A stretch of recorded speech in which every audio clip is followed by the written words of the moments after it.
6 of our 11 rally events have now been cleared, and now it is time for us to move on to event number 7, which will be the Swiss Alps rally. And I figured, well, because I used the Range Rover for 3 of these events, I think for the next 2 I might as well use the Infinity. Just because, well, I want to get some usage out of my fucking SUVs. That's the main reason for me doing this, by the way. So I'm gonna put on dirt tyres, because why not? And of course, gonna put on weight reduction, as this thing will be reduced from 1500 kilos to 1320 kilos, because I figure weight reduction is important. Could do stage 2 as well if I really wanted to, but because this isn't as heavy as the Range Rover, I think we should be okay. So, gonna put on the racing chip because, well, it's only 1500 credits. And also gonna get stage 1 engine tuning. And now we're gonna put on a host of suspension and drivetrain tuning. So, I think first of all, yeah, let's go semi-racing.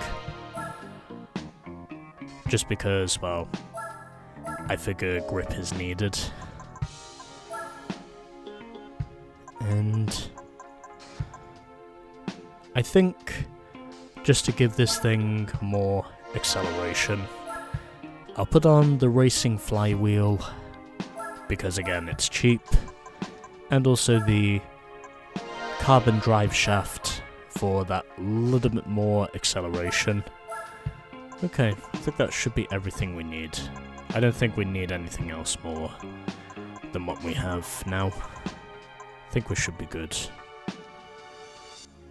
And, limited slip, I don't think we'll need that. Okay, I think we should have everything we need, except for racing brakes. I'll put those on now, because they could be useful. Okay, let's now go and get on with the Swiss Alps rally. And then hopefully, by the time we get on with the Tsukuba wet race, I will not have to do too much tuning. So here it is, Swiss Alps rally. Our next event in the normal rally events. Okay, let's go. Use shear technique to overcome the poor steering response on dirt surfaces. And our first opponent is the Evo 4. And because this thing is 4-wheel drive, well, we pretty much know what we have to do here. We just have to take the driving aids off, and then I think we should be fine. So once again, we're up against the Evo 4. I think we should have enough tuning to get the job done, but we'll wait and see. As we have got 3 laps around the normal Swiss Alps course. And as I would have guessed, we do have enough tuning because it's only 10 points if we win. So I'm pretty convinced in saying this is going to be easy. But as ever, we'll wait and see what happens, as I immediately take over the lead.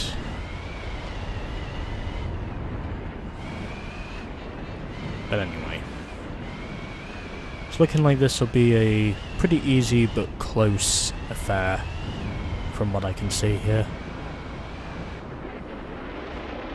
even though I am technically using an SUV here, but either way, I think we should be fine. From what I can see, as long as I don't slip and slide too much.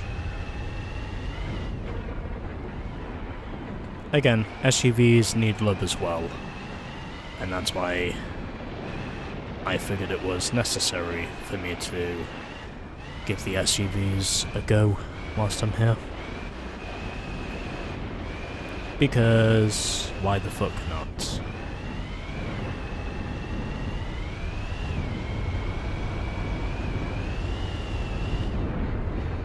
I think it's fair to say that because this thing is lighter, it's definitely giving me a lot less concerns than what I would have had with the Range Rover.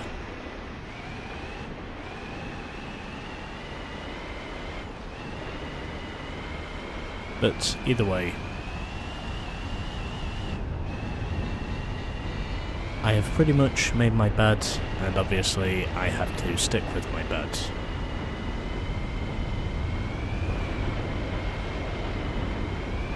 So, 9.3 seconds. Yeah, I'm convinced in saying the engine tuning probably wasn't needed for this. I think if I wind up going against the Evo 4 again, or something that has a similar power range to the Evo 4, I'm pretty confident in saying I'm not going to need the engine parts to win this. Because I'm pretty much dominating this race as it is. And with no real competition, I might add. And there's the spin. Well, unless I go for a spin, of course, then in which case it might be needed, but in all honesty, I think we're fine.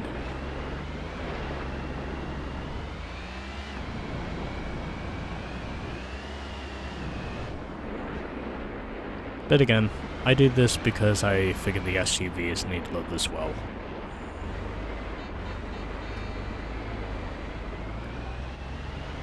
And also because, well, I dare to be indecisive.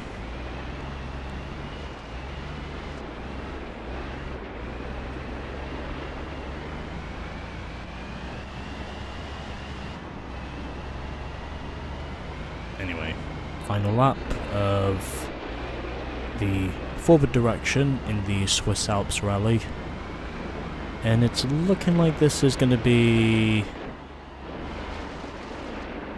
a fairly easy win from what I can see.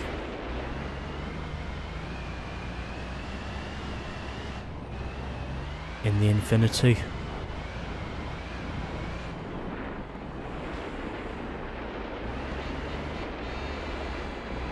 But either way, we do what we can. And 15 seconds is the gap.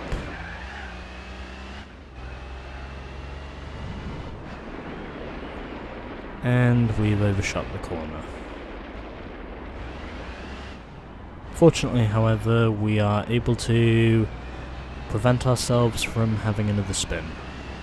And I figured I'd switch over to the chase view, well, because as you can see, I am very much leading this race with a very dominant charge, the way things are currently standing.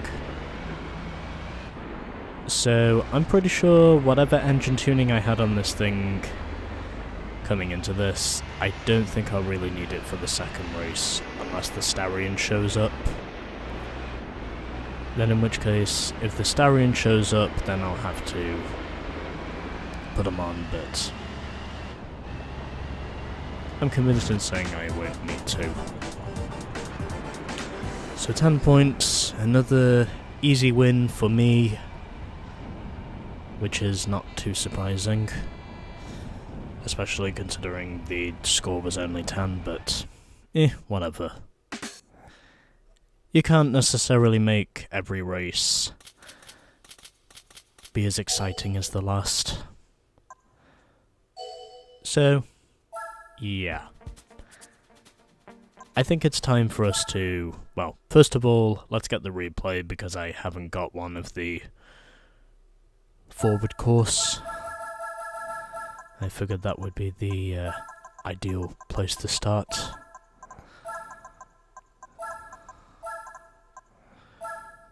So,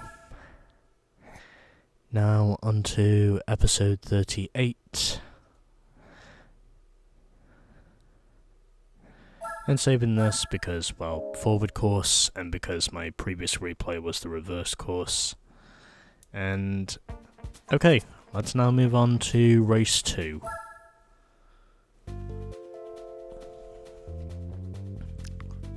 Oh, hello. Now this just got interesting. Because we're up against the Ford Escort in this race. This could get very interesting here. What do all my settings look like?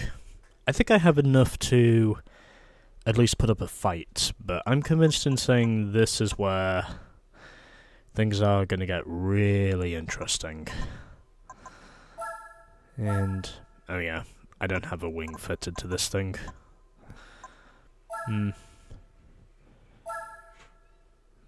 This could be interesting, because we have an escort. You know what, I'll risk it. I'll give it a go. I'll see if I can beat him.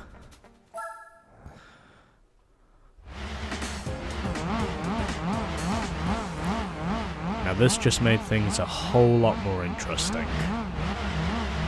Because you've got an Infinity against the Ford Escort Cossie. This is going to be a very interesting battle now. Unexpectedly.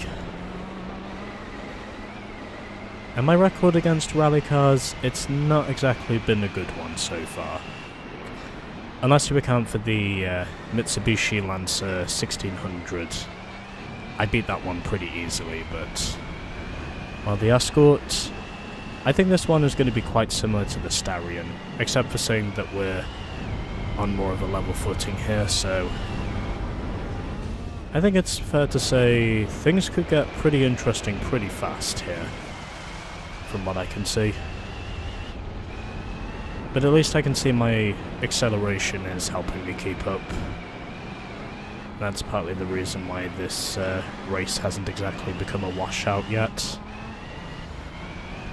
Even though the Escort does technically have a racing transmission and I don't. Which is probably the other reason why I think the Escort will beat me here.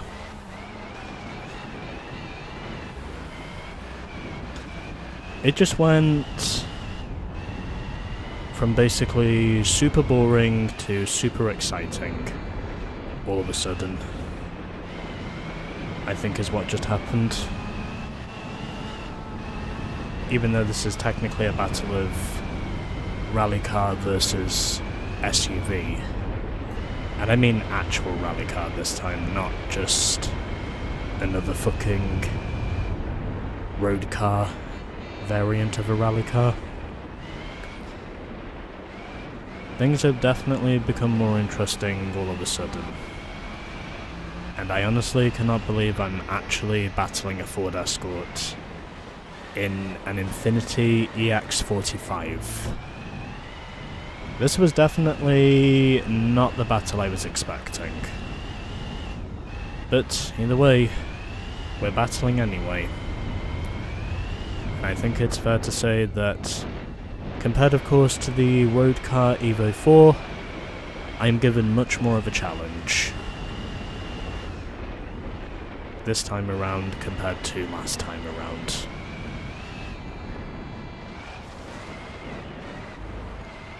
But I think it's fair to say for now at least that because of my superior power, I am at least able to hold him back, which in all honesty is surprising me at the moment. Even though there is also a few bits of handling improvements as well that are also helping me, but either way, I still think this is exciting because, well, this was not on the bingo card. I know that for sure. In terms of duels I was going to have today.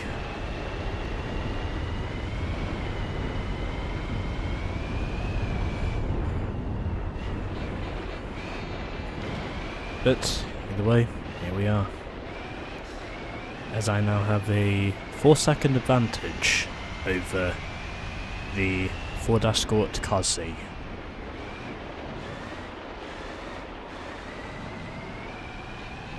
And I say that because that's basically the racing variant of the Ford Escort RS Cosworth.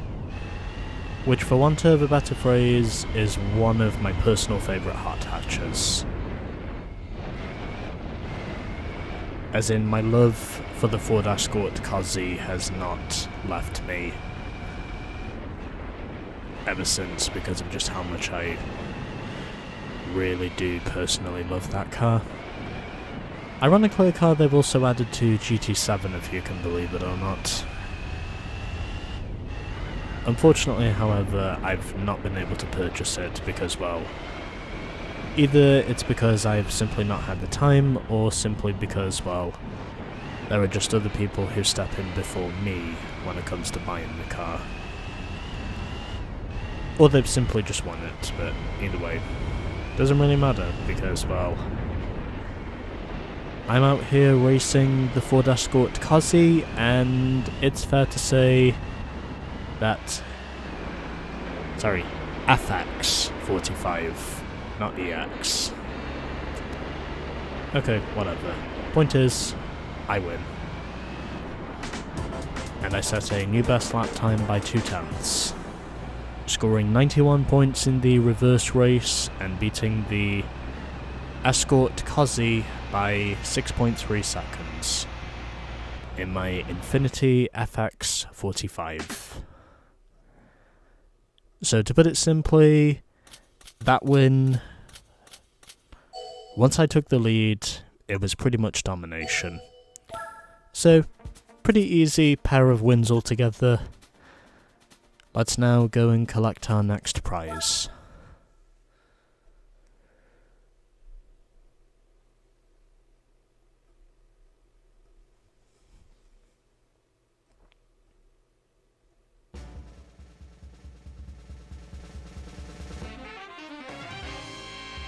And this time we get the 95 Toyota Celica.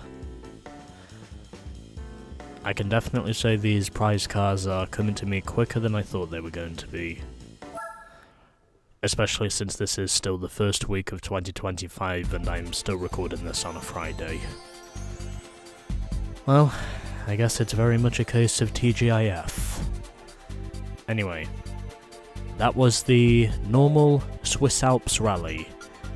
And next time we have got the normal Tour of Tahiti. And then I think I'll end off today with the Tsukuba Wet race afterwards. Anyway. There we go. And now we've got Autumn Ring on the original circuits unlocked. I was not expecting myself to give the Ford Escort as much of a beating as I did.